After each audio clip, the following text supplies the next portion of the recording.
प्रिय विद्यार्थियों, आज हम बीए फाइनल ईयर में आर्थिक विचारों के इतिहास के बारे में पढ़ेंगे। आज हम आर्थिक विचारों के इतिहास का महत्व या उपयोग के बारे में अध्ययन करेंगे। आर्थिक विचारों के इतिहास एक ऐसा विषय है जिसमें प्रारंभ से लेकर वर्तमान समय तक अर्थशास्त्रियों द्वारा या आर्थिक विचारकों द्वारा जो विचार दिए गए हैं उनका हम ऐतिहासिक क्रम के रूप में अध्ययन करते हैं, उनका आलोचनात्मक अध्ययन करते हैं और उन आर्थिक विचारों की सहायता से हम प्रारंभ से लेकर वर्तमान तक की जो आर्थिक व्यवस्थाएं हैं उनको हम समझने का प्रयास करते हैं। आर्थिक विचारों के इतिहास का प्रथम महत्व यह है कि आर्थिक विचारों के इतिहास की सहायता से हम विचारों के विकास का स्पष्टीकरण का पता चल जाता है। प्रारंभिक समाज में या प्राचीन समाजों में आर्थिक जीवन काफ़ी सरल था, आवश्यकताएं सीमित थी, व्यक्ति का जीवन निर्वाह सरलता से हो जाता था, आवश्यकताएं कम थी, ज़रूरतें कम थी और पुरानी तकनीक से उत्पादन कार्य होता था, उतना ही उत्पादन किया जाता था जितनी ज़रूरत थी। लेकिन धीरे धीरे सभ्यताओं के विकास, नए नए आविष्कार, नए नए परिवर्तन और नव परावर्तन की स्थिति के कारण वर्तमान और आधुनिक समाज अत्यधिक आवश्यकतापूर्ण और भौतिकवादी प्रवृत्ति की ओर मुड़ चुका है। व्यक्ति की आवश्यकताएं अत्यधिक बढ़ गई है और एक आर्थिक जीवन जो है वो काफ़ी जटिलता और अत्यधिक आवश्यकतापूर्ण या भौतिकवादिता की ओर बढ़ चुका है। प्राचीन काल या प्रारंभ से लेकर या आदि से लेकर जो विचार दिए गए हैं वो विचार वर्तमान तक परिवेश में किस तरह विकसित हुए, उनका विकास कैसे हुआ, उन सब का स्पष्टीकरण हमें आर्थिक विचारों के इतिहास से पता चलता है। प्रारंभिक या प्राचीन समाजों में आर्थिक नियम या आर्थिक विचार सरल थे, वर्तमान परिस्थिति के अनुकूल थे, लेकिन वर्तमान समय में आर्थिक समस्याएं अत्यधिक जटिल होने के कारण आर्थिक विचारों की प्रकृति में भी बदलाव आया है। इस प्रकार हम देखते हैं कि आर्थिक विचारों के इतिहास से हम विचारों का विकास का स्पष्टीकरण हम आसानी से समझ सकते हैं।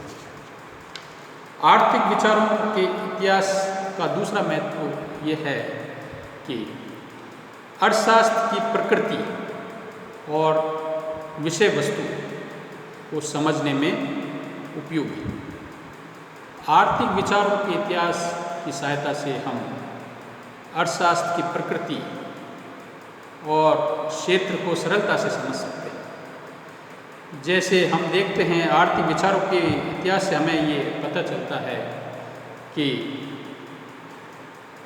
प्रारंभ में अर्थशास्त्र को एक कला के रूप में माना जाता था और ये माना जाता था कि अर्थशास्त्र एक कला है।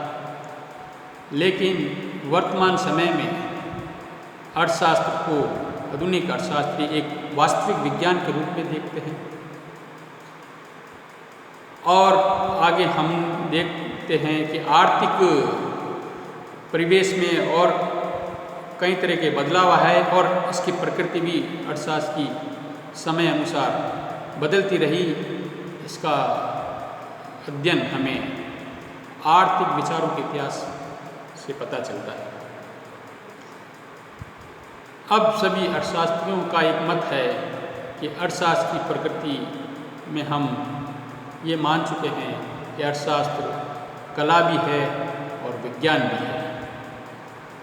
अर्थशास्त्र की विषय वस्तु के बारे में हमें आर्थिक विचारों के इतिहास से जानकारी मिलती है। संपूर्ण अर्थशास्त्र को दो भागों में हम बांटते हैं। इसकी दो शाखाएं हैं, व्यष्टि आर्थिक सिद्धांत और समष्टि आर्थिक सिद्धांत। व्यष्टि आर्थिक सिद्धांतों का विकास ऐतिहासिक क्रम और व्यष्टि आर्थिक सिद्धांतों की उपयोगिता का यदि हमें अध्ययन करना है, इसी प्रकार समष्टि अर्थशास्त्र के सिद्धांतों का समष्टि आर्थिक सिद्धांतों की प्रकृति के बारे में और इनकी उपादेयता या महत्वता के बारे में अगर हमें पढ़ना है तो इन सब की जानकारी हमें आर्थिक विचारों के इतिहास से देखने को मिलती है। आर्थिक विचारों के इतिहास का तीसरा महत्व हम ये देखते हैं कि विस्तृत दृष्टिकोण विकसित होता है। आर्थिक विचारों के इतिहास का अध्ययन करने पर व्यक्ति में विस्तृत दृष्टिकोण विकसित होता है, क्योंकि आर्थिक विचारों के इतिहास में हम प्रारंभ से लेकर वर्तमान समय तक के आर्थिक विचारों का ऐतिहासिक और आलोचनात्मक अध्ययन करते हैं। प्राचीन समाजों की स्थिति परिस्थिति क्या थी, उस समय के नियम क्या थे, उस परिस्थिति में वो नियम किस तरह प्रभावित थे, वर्तमान आर्थिक परिवेश में उन नियमों की महत्वता कितनी रही, ये सभी का अध्ययन हमें आर्थिक विचारों के इतिहास के अध्ययन से पता चलता है। इस प्रकार यदि आर्थिक विचारों के इतिहास को हम देखें तो इससे एक विस्तृत दृष्टिकोण विकसित हो सकेगा, ताकि हम अर्थव्यवस्था के विकास और आर्थिक समस्याएं को सरलता से समाधान करने का प्रयास कर सकते हैं। नेक्स्ट महत्व है आर्थिक विचारों के इतिहास की सहायता से आर्थिक सिद्धांतों को हम समझ सकते हैं। समय समय पर आर्थिक स्थितियां बदलती रही, समाज की कार्य प्रणाली और अर्थ प्रणाली में बदलाव आता रहा। उन सभी बदलाव के कारण आर्थिक विचारों में, आर्थिक सिद्धांतों में भी बदलाव आया। यदि हम आर्थिक सिद्धांतों की उत्पत्ति से लेकर उसके विकास तक की प्रक्रिया को समझना चाहते हैं तो तब हमें इसके लिए आर्थिक विचारों के इतिहास का अध्ययन करना अति आवश्यक है।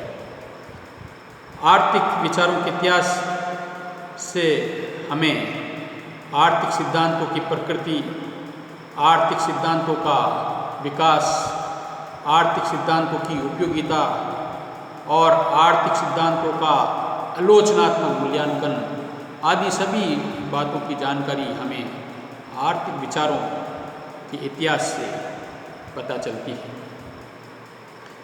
नेक्स्ट महत्व हम देखते हैं कि आर्थिक विचारों के इतिहास की भूमिका ये है कि अनेक विचारों का उद्गम या जन्म आर्थिक विचारों के इतिहास के आधार पर हुआ है। नए नए आर्थिक विचार, नए नए आर्थिक सिद्धांतों का उद्गम आर्थिक विचारों के इतिहास के अध्ययन से हुआ है। जैसे हम देखते हैं आर्थिक विचारों के इतिहास के अध्ययन से हमें ये पता चलता है कि प्रारंभ में डेविड रिकार्डो आर्थिक सिद्धांत ये दिया कि वस्तु की कीमत निर्धारण के बारे में उन्होंने ये सिद्धांत दिया डेविड रिकार्डो ने कि वस्तु की कीमत का निर्धारण श्रम लागत के आधार पर होता है। इसका अर्थ ये है कि एक वस्तु की कीमत निर्धारण में पूर्ति पक्ष की भूमिका महत्वपूर्ण होती है। ये डेविड रिकार्डो का मानना था। लेकिन धीरे धीरे हम और विचारधाराओं को पढ़ते हैं तो उपयोगितावादी विचारधाराओं का ये मानना है, आष्टेय संप्रदाय इसके अंतर्गत आता है। आष्टेय संप्रदाय का ये मानना है कि वस्तु की कीमत निर्धारण की प्रक्रिया में उपयोगिता की भूमिका महत्वपूर्ण होती है, अर्थात मांग पक्ष जो है वस्तु की कीमत निर्धारण में महत्वपूर्ण भूमिका निभाता है। लेकिन बाद में आर्थिक विचारों के इतिहास से हमें ये पता चला कि नवप्रतिष्ठित अर्थशास्त्री प्रोफेसर मार्शल ने कहा कि वस्तु की कीमत निर्धारण की प्रक्रिया में केवल पूर्ति पक्ष की भूमिका महत्वपूर्ण नहीं होती है और न ही केवल मांग पक्ष की भूमिका महत्वपूर्ण होती है, अपितु वस्तु की कीमत निर्धारण की प्रक्रिया में वस्तु की मांग पक्ष और वस्तु का पूर्ति पक्ष दोनों की भूमिका महत्वपूर्ण होती है। वस्तु की मांग और वस्तु की कीमत दोनों ही मिलकर वस्तु की कीमत निर्धारण में अपनी महत्वपूर्ण भूमिका निभाते हैं। मार्शल ने कहा अपने कीमत निर्धारण सिद्धांत में कि जिस बिंदु पर या जिस पॉइंट पर कह सकते हैं हम, या जिस बिंदु पर एक वस्तु की कुल मांग और उसकी कुल पूर्ति दोनों बराबर हो जाती है, वहाँ पर साम्य संतुलन कीमत का निर्धारण होता है। तो इन सब का अध्ययन, अनेक विचार कैसे विकसित हुए, विचारों का नए नए विचारों का उद्गम कैसे हुआ, ये सभी बातें हमें आर्थिक विचारों के इतिहास के अध्ययन से पता चलती है। फिर हम देखें आर्थिक विचारों के इतिहास का महत्व उपयोग इस तरह भी है कि आर्थिक विचारों के इतिहास से अर्थशास्त्र की प्रामाणिकता का हमें पता चलता है। अनेक सामाजिक विज्ञानों के बीच अर्थशास्त्र की उपयोगिता या प्रामाणिकता का पता हमें आर्थिक विचारों के इतिहास के अध्ययन से पता चलता है। आर्थिक विचारों के इतिहास के अध्ययन से हमें ये पता चलता है कि अर्थशास्त्र का अन्य समाज विज्ञानों के साथ किस तरह का घनिष्ठ संबंध है, उसकी संबंधों की प्रकृति क्या है, उनका अध्ययन हमें आर्थिक विचारों के इतिहास को देखने पर पता चलता है। अर्थशास्त्री प्रोफेसर हेने ने लिखा है कि आर्थिक विचारों के इतिहास के अध्ययन से अन्य सामाजिक विज्ञानों जैसे न्यायशास्त्र, नीतिशास्त्र, समाजशास्त्र, राजनीतिक शास्त्र तथा अन्य शास्त्रों के बीच अर्थशास्त्र का सही ज्ञान प्राप्त किया जा सकता है। अनेक सामाजिक विज्ञान हैं, उन विज्ञानों में अर्थशास्त्र का ज्ञान हमें प्राप्त करना है तो हमें अर्थशास्त्र के इतिहास, आर्थिक विचारों के इतिहास का अध्ययन करना होगा। आर्थिक विचारों के इतिहास का मुख्य संबंध व्यक्ति के उन प्रयत्नों व सहयोगों के साथ जीविका प्राप्त करने के लिए समाज विज्ञान होने के नाते उस विज्ञान से भी है जो व्यक्ति की जीविका या आवश्यकता पूर्ति की विधि को बताता है। अर्थात आर्थिक विचारों के इतिहास के अध्ययन से हमें ये पता चलता है कि व्यक्ति अन्य सभी क्रियाओं को पूरा करने के लिए, जैसे धार्मिक है, सामाजिक क्रिया है, राजनीतिक क्रियाएं हैं, उन सभी क्रियाओं का केंद्र बिंदु अर्थ है। अर्थ का क्रमबद्ध अध्ययन करना अति आवश्यक है क्योंकि ये सभी क्रियाएं अर्थ पर टिकी हुई है। इसलिए इन सभी विज्ञानों के बीच आर्थिक क्रियाओं का अध्ययन करना के लिए हमें आर्थिक विचारों के इतिहास का अध्ययन करना अति आवश्यक है। विद्यार्थियों, वापस देखें आप आर्थिक विचारों के इतिहास का महत्व क्या है। आज हमने डिस्कशन किया। आर्थिक विचारों के इतिहास का प्रथम महत्व ये है, विचारों के विकास का स्पष्टीकरण या विचारों के विकास की व्याख्या हमें आर्थिक विचारों का इतिहास करता है। दूसरा महत्व हमने पढ़ा अर्थशास्त्र की प्रकृति और क्षेत्र को समझने के लिए आर्थिक विचारों के इतिहास का अध्ययन करना जरूरी है।